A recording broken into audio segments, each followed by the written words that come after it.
या न्यूज बुलेटिनचे सहप्रायोजक आहेत गोकुळ.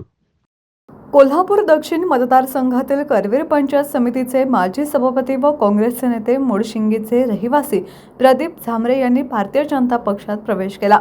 खासदार धनंजय महाडिक यांनी झांबरे यांच्या गळ्यात भाजपचा स्कार्फ घालून पक्षात त्यांचे जाहीर स्वागत केले. या प्रवेशामुळे आमदार सतेज पाटील गटाला मोठा धक्का मानला जात आहे. करवीर पंचायत समितीचे माजी सभापती म्हणून झांबरे यांचा कोल्हापूर दक्षिण मतदारसंघात चांगला जनसंपर्क असून त्यांना मानणारा मोठा कार्यकर्ता वर्ग आहे.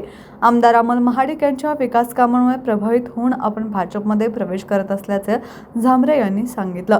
केंद्र आणि राज्यात भाजपचे सरकार असल्याने कोल्हापूर जिल्ह्यात विकासाचे अनेक प्रकल्प मार्गी लागत असून मुख्य प्रवाहात राहून मतदारसंघाच्या विकासासाठी काम करता यावे या उद्देशाने हा निर्णय घेतल्याचं त्यांनी स्पष्ट केलं.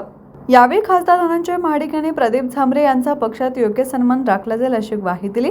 भाजपमध्ये प्रवेश केलेल्या झांबरे यांच्यासह त्यांच्या समर्थकांचेही पक्षात स्वागत करण्यात आले. या प्रसंगी आमदार अमोल महाडिक, प्राध्यापक जयंत पाटील, मुळशिंगीचे तानाजी पाटील, आप्पासाहेब धनवडे, तानाजी धनवडे, गंगाराम माळी, बाबासाहेब पाटील, चंद्रकांत नेर्ले, शिवतेज झांबरे आदी उपस्थित होते.